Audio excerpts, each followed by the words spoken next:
Kita beralih ke informasi selanjutnya, Saudara. Baru-baru ini pemerintah mengumumkan kenaikan harga bahan bakar minyak Sabtu 3 September. Berbagai reaksi akan kebijakan tersebut bermunculan, tak terkecuali dari para mahasiswa. Ada yang menolak keras kenaikan harga BBM, namun di sisi lain ternyata ada juga mahasiswa yang lantang mendukung kenaikan harga BBM ini.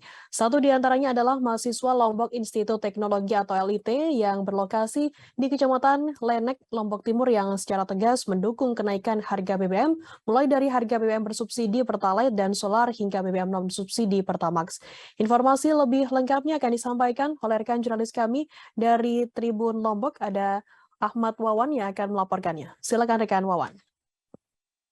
Ya, terima kasih rekan Firda. Memang benar ini ya beritanya terkait tentang ada satu mahasiswa yang mensupport apa yang menjadi kebijakan pemerintah pusat terhadap kenaikan harga BBM.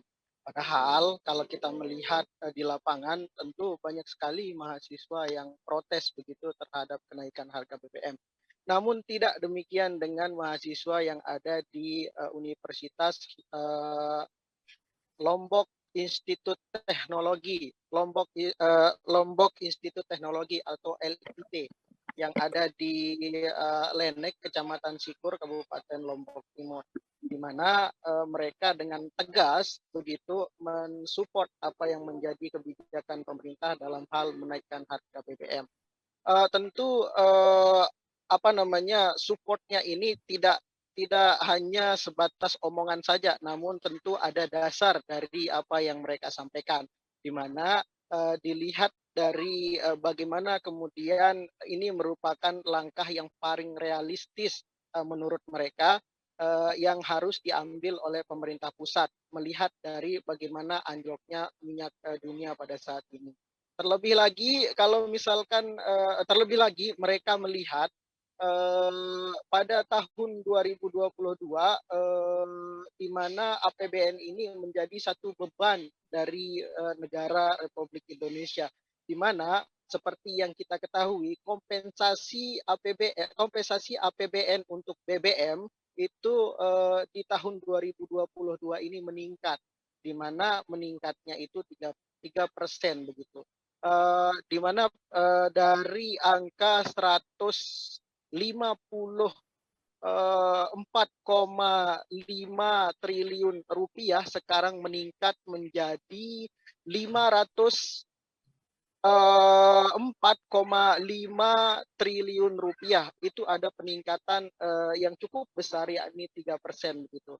Hal inilah yang dinilainya kemudian ini adalah langkah realistis pemerintah pusat untuk bagaimana menseimbangkan apa namanya perekonomian negara, lebih kita baru-baru saja bangkit dari pandemi COVID-19 begitu.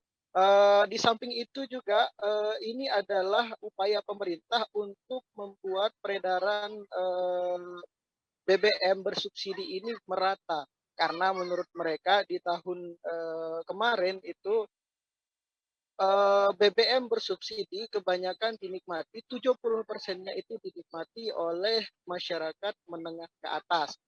Dengan demikian, dengan kebijakan kenaikan BBM kemudian dibarengi dengan berbagai peraturan dalam hal ini adalah Pertamina, bagaimana kemudian hal ini dilakukan pemerintah untuk membuat BBM ini menjadi tepat sasaran. Di apa namanya di Pertamina sendiri kita ketahui Tribuners dari apa namanya diatur begitu yang 150 cc kendaraan sekarang kan itu diatur anunya apa namanya diatur uh, untuk konsumsinya, di mana kendaraan yang 150 cc ke bawah itu bisa menikmati Pertalite, sedangkan yang kendaraan yang 150 ke atas itu diusahakan untuk mengarah pada pengisian bahan bakar untuk jenis pertama. Selanjutnya dia juga di samping itu dia meminta penyesuaian harga BBM itu benar-benar dilakukan dengan baik begitu, serta kemunculan kasus agar nanti kemunculan kasus-kasus kebocoran terkait tentang subsidi tidak kembali terulang seperti yang selama ini terjadi, Tribuner. bagaimana kemudian nanti dia juga meminta supaya pemerintah dalam hal ini harus serius begitu dalam mendistribusikan pengalihan subsidi untuk rakyat kecil begitu. Lebih-lebih pengawalan dari masyarakat juga nilainya sangat penting untuk memantau pendistribusian pengalihan subsidi melalui program bantuan langsung tunai. Begitu Tribuners, Firda. Baik, terima kasih rekan Wawan dari Tribun Lombok atas laporan Anda. Selamat bertugas kembali. Terima kasih sudah nonton. Jangan lupa like, subscribe, dan share ya.